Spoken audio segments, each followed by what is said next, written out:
சொல்லுங்கள். என் அக்கௌண்ட்லேருந்து பணம் பிடிச்சிட்டு இருக்காங்க சார். எதுக்கு? மினிமம் பேலன்ஸ் இல்லைன்னு பிடிச்சிட்டு இருக்காங்க சார். எங்க மினிமம் பேலன்ஸ் இல்லைன்னா பிடிக்க தான் செய்வாங்க. இதான் பேங்க்கோட ரூலு. இருட்டுங்க, அதுக்குன்னு எவ்வளோ பிடிப்பீங்க? எங்க ஒரு அக்கௌண்ட்டுக்கு ஒரு மாதிரி மினிமம் 500 ரூபாயிலேருந்து பிடிப்போம். ஏங்க அவசரத்துக்கு எங்கள் பணத்தை நாங்கள் எடுத்தோம், அதுக்காக நீங்கள் 500 ரூபாய்க்கு மேலே பிடிப்போன்னு நாங்கள் அர்த்தம். சார் பேங்க்கை நாங்கள் நடத்தணும், இவ்வளோ ஸ்டாஃப் இருக்காங்க, ஆஃபீஸை நடத்தணும். நாங்கள் நீங்கள் மினிமம் பேலன்ஸை மெயின்டைன் பண்ணுங்கள், இல்லை நாங்கள் ஏன் பிடிக்க போகிறோம்? சார் ஒரு 1000 ரூபாய் மெயின்டைன் பண்ணுறதுக்காக 500 ரூபாய் பெனால்ட்டி போடுவீங்களா? ஏங்க அதாங்க பேங்க்கோட ரூலு. என்னங்க ரூலு? 1000 ரூபாய் நான் உங்ககிட்ட வச்சுருந்தா நீங்கள் என்ன இன்ட்ரெஸ்ட் கொடுத்துருவீங்க அதுக்கு? சார் ஆனுவல் கணக்கு போட்டு தான் சார் எல்லாமே சொல்ல முடியும். சரி அதை விட்டுருங்க சார். எஃப்டிக்கு எத்தனை பர்சன்டேஜ் தரீங்க, ஆர்டிக்கு எத்தனை பர்சன்ட் தரீங்க சொல்லுங்கள். சார் எஃப்டிக்கு 6%, சீனியர் சிட்டிசனாக இருந்தால் 7%, ஆர்டிக்கு நீங்கள் போடுற அமௌண்ட் வச்சு தான் சார் சொல்ல முடியும். இப்போ எதுக்கு அதெல்லாம் கேட்குறீங்க? சொல்கிறேன் சார். எஃப்டியில் நான் ஒரு 4 லட்சம் ரூபாய் போடுறதா வச்சுக்கோங்க, மாதம் ஒரு 2000 ரூபாய் தருவீங்களா இன்ட்ரெஸ்ட்டு? கிட்டத்தட்ட ஒரு 2000 ரூபாய் வரும். ஓகே சார், அப்படி பார்க்க போனால் நான் போட்ட 4 லட்சம் ரூபாய்க்கு மாதத்துக்கு ஒரு 2000 ரூபாய் வரும். வெறும் 1000 ரூபாய் தான் சார் வைக்கல. 1000 ரூபாய் வைக்கலன்றதுக்கு நீங்கள் பிடிக்கிறது எவ்வளோ? 500 ரூபாய் மினிமம். என்ன சார் நியாயம்? ஏங்க அது டெபாசிட், இது மினிமம் பேலன்ஸு, புரியுதா? எனக்கு புரியுது சார், உங்களுக்கு புரியுதான்னு பார்க்குறேன். நாங்கள் கொடுக்குற அமௌண்ட்டுக்கு 6% நீங்கள் தரீங்க, கரெக்டா? வெறும் 1000 ரூபாய் எங்கே பணம் சார்? அது இல்லைன்றதுக்காக 500 ரூபாய்னா எத்தனை பர்சன்ட் சார் அது? ஏங்க அதாங்க பேங்க்கோட ரூலு. என்னங்க பேங்க்குடைய ரூலு? எங்கள் பணத்தை நீங்கள் வச்சுட்டு 6% தான் கொடுப்பீங்க, அதே என் பணம் மெயின்டைன் பண்ணலன்ட்டு எத்தனை பர்சன்ட்? 500 ரூபாய்னா 100-200% பிடிப்பீங்க. ஹலோ இது பேங்க், இது கத்தாதீங்க. என்னங்க கத்தாதீங்கன்ட்டு? சும்மா இல்லைங்க, 500 ரூபாய் எங்களுக்கு ஒன்றும் அனாமுத்தா வரல, கஷ்டப்படுற காசு. அதிகபட்சமாக நான் சொல்லக்கூடாத வார்த்தை, நீங்கள் அக்கௌண்ட்டை க்ளோஸ் பண்ணிட்டு போயிடுங்க. என்ன சார் பேசுகிறீங்க? அக்கௌண்ட் க்ளோஸ் பண்ணிட்டு போயிடா? நீங்கள் தானே எங்கள் பேங்க் நல்ல பேங்க்கு, வாங்க வாங்கன்னு கூப்பிட்றீங்க. இப்போ கஸ்டமர் எதுனா கேள்வி கேட்டால் போங்கன்றீங்களா நீங்கள்? ஹலோ பேங்க்கோட ரூல் அதான், உங்களுக்கு புரியல, வேற என்ன பண்ண சொல்கிறீங்க? என்னங்க சார் நீங்கள் கத்துறீங்க? நான் நியாயமாக தானே கேட்டேன். சரிங்க சார், நான் லோன் வாங்குறேன், எத்தனை பர்சன்டேஜ் இன்ட்ரெஸ்ட்டு? லோன் தானே, ஹவுஸ் லோன் இருக்குது, வெஹிக்கிள் லோன் இருக்குது, பர்சனல் லோன் இருக்குது, 12% இருக்குது. இப்போ என்னவா? நாங்கள் டெபாசிட் போட்டால் 6% தரீங்க, நீங்கள் லோன் கொடுத்தா 12%க்கு மேலே வாங்குறீங்க. என்ன சார் அநியாயம் இது? ஹலோ நீங்கள் டெபாசிட் பண்ணுறீங்களா, நாங்கள் வேறு இடத்துல இன்வெஸ்ட் பண்ணி எடுத்துகிட்டு வந்து மட்டும் கொடுக்குறோம், அதுக்கு தான் இத்தனை பர்சன்டேஜ் போடுறோம் நாங்கள். சரிங்க சார், அது இருக்கட்டும் சார். நானே லோனுக்கு வந்து கேட்டாலும் என்ன சொல்கிறீங்க நீங்கள்? 1008 ஃபார்மாலிட்டி கேட்குறீங்க, எல்லாத்தையும் கேட்டுட்டு இவ்வளோ அமௌண்ட் தான் கொடுக்க முடியுன்றீங்க. ஆமாங்க, உங்கள்கிட்ட எல்லா ப்ரூஃபும் வாங்கி நாங்கள் சரி பார்த்துட்டு உங்களுக்கு எவ்வளோ கொடுக்க முடியுமோ அவ்வளோதான் நாங்கள் கொடுக்க முடியும். அது சரி சார், நான் பிஸ்னஸ் பண்ணுறதுக்காக கேட்டேன், கொஞ்சம் ஜாஸ்தி கொடுக்கலாம்ல சார்? நீங்கள் கேட்குறீங்கன்னு சொல்லிட்டு எடுத்து கொடுத்துட்டா நாளைக்கு நீங்கள் கட்டாமல் போயிட்டீங்கன்னா இங்கே டெபாசிட் பண்ணவங்களா நான் என்ன பதில் சொல்கிறது? சரிங்க சார், அப்போ நான் கொடுக்குற ப்ரூஃபை பார்த்துட்டு அது என்ன வேல்யூவோ அவ்வளோதான் உங்களால் கொடுக்க முடியும், அதுக்கு மேலே 1 ரூபா கூட கொடுக்க முடியாது இல்லையா? ஆமாங்க, எப்படி கொடுக்க முடியும்? அப்படிலாம் கொடுக்கவே முடியாதுங்க. ஏங்க கொடுக்கவே முடியாது? கொடுத்தீங்க, அவன் 2000 கோடி 3000 கோடி எப்படி எடுத்துன்னு போனான்? என்கிட்ட சொல்கிறீங்களே எவ்வளோ அமௌண்ட்டுக்கு ப்ரூஃப் இருக்கோ அவ்வளோதான் கொடுக்க முடியும். அவங்ககிட்ட என்ன இருக்குது ப்ரூஃபு? இப்போ சீஸ் பண்ணி எடுத்துட வேண்டியதானே? இல்லை அவங்க எடுத்துகிட்டு போனவொன்னே அவங்களுக்கு ப்ரூஃப் வச்சுருப்பீங்களா? மொத்தத்தையும் எடுத்துட வேண்டியதானே? ஒன்றுமே இல்லை, பேங்க்கில் பேலன்ஸை நான் மெயின்டைன் பண்ணல, 500 ரூபாய் ஃபைனு. எங்கே போச்சு? உங்ககிட்ட வாரி கொடுத்து தான் எடுத்துக்கிறீங்களா 500 ரூபாய் ஃபைனு? அது இல்லாமல் நாங்கள் போடுற அமௌண்ட்டு சேஃப்டியாக இருக்கணும் தான் 12% வெளியே கொடுக்குறோம். இப்போ எங்கே போச்சு அந்த சேஃப்டி? 4 பேங்க் ஈட்டே மூட்டு போயிட்டாங்க. அப்போ எங்கே போச்சு? நீங்கள் எதை பார்த்து கொடுக்குறீங்க? நீங்கள் எங்கள் பணத்தை பிடுங்கிறதுல தான் குறியாக இருக்கீங்க. பேங்க்னா என்னன்னு தெரியுமா? நான் சொல்லட்டுமா? ஆக்சுவலாக பேங்க்னா தெரியுமா?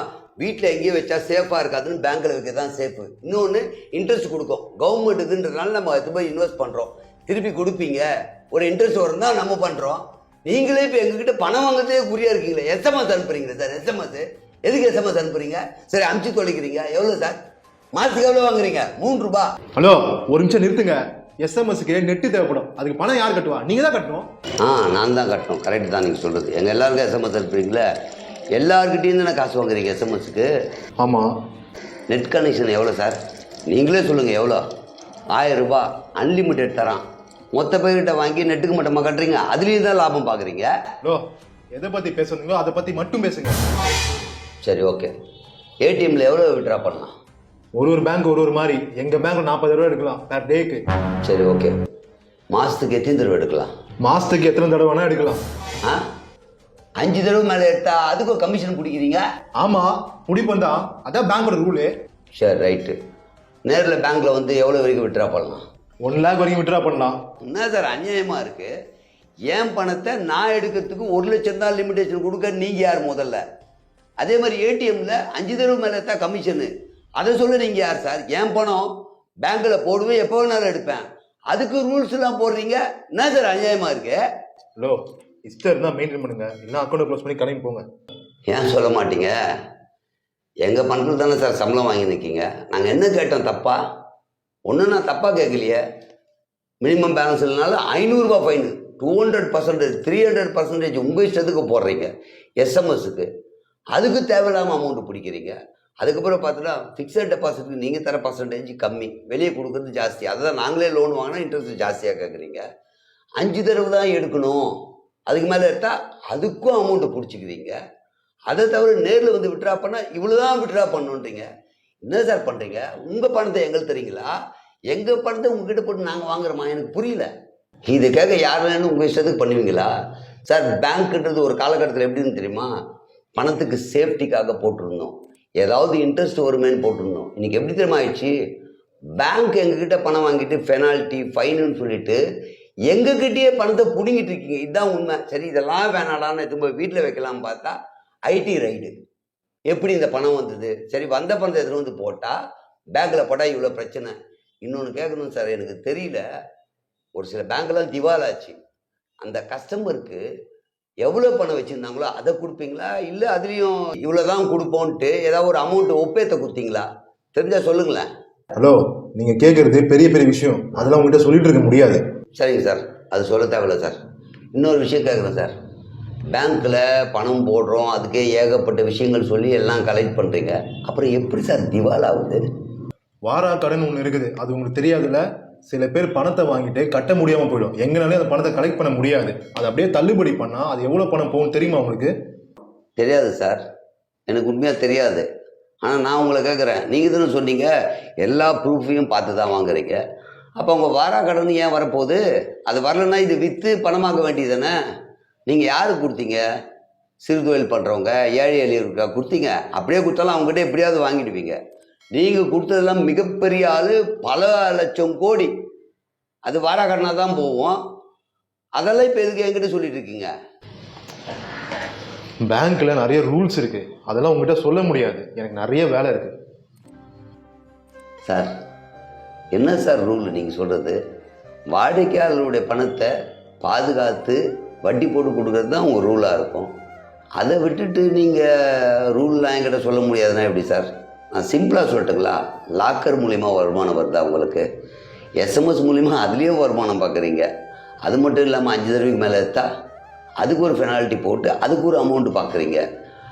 இது மாதிரி நிறைய வருமானம் வருது. இது தானே ரூலில் இருக்கணும்.